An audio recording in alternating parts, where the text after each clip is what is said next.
1857 में मंगल पांडे की बंदूक से निकली गोली ने ब्रिटिश सरकार के खिलाफ विद्रोह का आगाज किया। इस विद्रोह को भारतीय स्वतंत्रता संग्राम का पहला विद्रोह माना जाता है और मंगल पांडे को प्रथम क्रांतिकारी। लेकिन सच्चाई यह है कि 1857 के क्रांति से लगभग 80 साल पहले बिहार के जंगलों से अंग्रेजी हुकूमत के खिलाफ जंग छिड़ चुकी थी। इस जंग की चिंगारी फूकी थी एक आदिवासी नायक तिलका मांझी ने, जो असल मायने में भारतीय स्वतंत्रता संग्राम के पहले क्रांतिकारी थे।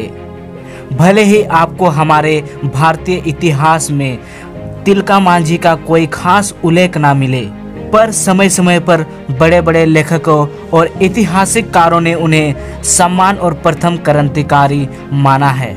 महान लेखिका महेश्वेता देवी ने अपने उपन्यास सालगिरह डाके में तिलका मांझी के जीवन और विद्रोह के बारे में लिखा है। एक और अन्य उपन्यासकार राकेश कुमार सिंह ने अपने उपन्यास हुल पहाड़िया में तिलका मांझी जी के संघर्ष को बताया है। तिलका मांझी का जन्म 11 फरवरी 1750 में बिहार के तिलकपुर नामक गांव में हुआ। तिलका मांझी एक संथाल आदिवासी थे। उनका पिता का नाम सुंदरा मुर्मू था, वैसे उसका वास्तविक नाम जबरा पहाड़िया था। तिलका मांझी नाम अंग्रेजों द्वारा दिया गया क्योंकि तिलका मांझी का गांव तिलकपुर था और उस गांव का मांझी बाबा तिलका मांझी ही थे, जिसके कारण उनका नाम तिलका मांझी रखा गया।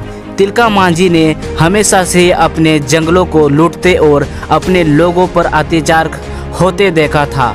गरीबी आदिवासियों की भूमि, खेती और जंगली वृक्षों पर अंग्रेजों शासकों ने कब्जा कर लिया था। आदिवासियों और पहाड़ियों की लड़ाई हमेशा अंग्रेजी सत्ता से रहती थी, लेकिन पर्वतीय जमींदार वर्ग अंग्रेजों का साथ देता था। धीरे धीरे इसके विरोध में आवाज़ उठाने लगे और उन्होंने अन्याय और गुलाम के खिलाफ जंग छेड़ी। तिलका मांझी भारतीय भावना जगाने के लिए भागलपुर में स्थानीय लोगों को सभाओं में संबोधित करते थे।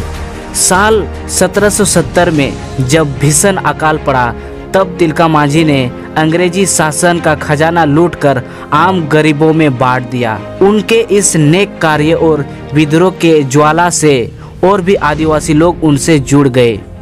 इसी के साथ शुरू हुआ उनका संथाल हुल यानी कि आदिवासियों का विद्रोह। उन्होंने अंग्रेजों और उनके चपलूस सामंतों पर लगातार हमले किए और हर बार तिलका मांझी की जीत हुई। साल 1784 में उन्होंने भागलपुर पर हमला किया और 13 जनवरी 1784 को ताल के पेड़ पर चढ़कर घोड़े पर सवार अंग्रेज कलेक्टर ऑगस्ट क्लेवलैंड को अपना निशाना बनाया और मार गिराया।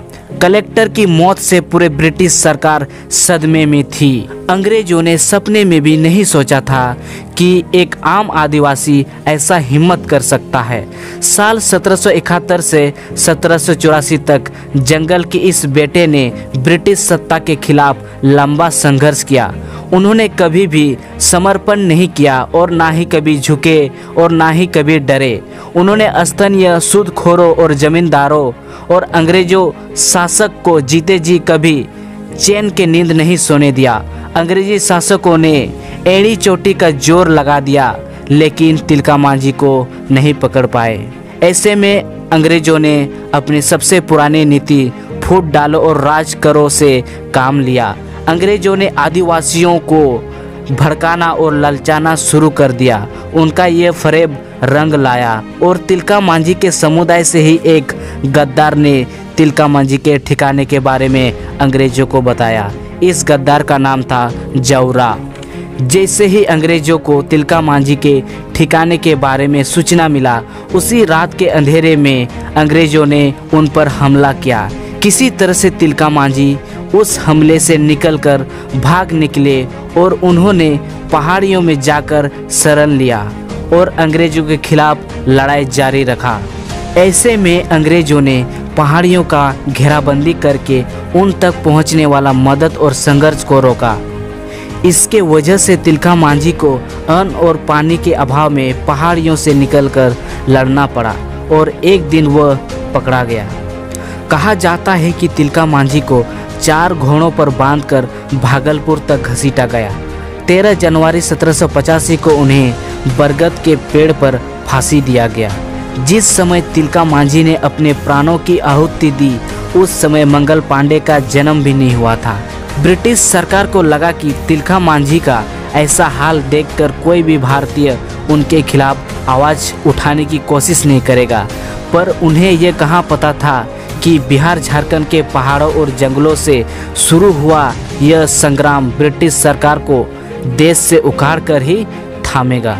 तिलका मांझी के बाद भी ना जाने कितने आज़ादी के दीवाने हंसते हंसते अपने भारत माँ के लिए अपनी जान त्याग दिए। आज़ादी की इस लड़ाई में अनगिनत शहीद हुए, पर इन सब शहीदों की गिनती तिलका मांझी से ही शुरू होती है। आज़ादी की इस लड़ाई में आदिवासी समुदायों से बहुत सारे वीर पुरुष एवं महिलाएं शामिल थी, लेकिन यह इतिहास हमारे भारत में नाम मात्र है, क्योंकि अभी भी इन वीर शहीदों को उचित नाम और सम्मान नहीं मिला है। तिलका मांझी के नाम पर भागलपुर में तिलका मांझी विश्वविद्यालय से उच्च शिक्षा का केंद्र स्थापित है। झारखंड के दुमका में तिलका मांझी का विशाल प्रतिमा लगी हुई है। अब ये हमारी जिम्मेदारी है कि स्वतंत्रता संग्राम के अधिनायकों को हमारे आने वाली पीढ़ी के लिए इतिहास के पन्नों पर उचित स्थान मिले। लोग इस बात से अवगत हो सके कि क्रांतिकारी मंगल पांडे से भी पहले कोई धनुष बाण चलाने वाला वीरों का वीर तिलका मांझी था, जिन्होंने अंग्रेजों का शासन के खिलाफ विद्रोह किया था। कमेंट में आप मुझे ज़रूर बताएं कि आप आदिवासियों के बारे में क्या जानते हैं और एक आदिवासी होने पर कितना गर्व करते हैं। इस वीडियो को शेयर कीजिए अपने दोस्तों और परिवारों के साथ, ताकि इतिहास की गुमनाम योद्धाओं के शहादत को इस स्वतंत्र भारत में सांस लेने वाले प्रत्येक लोग इस बात को जान सके।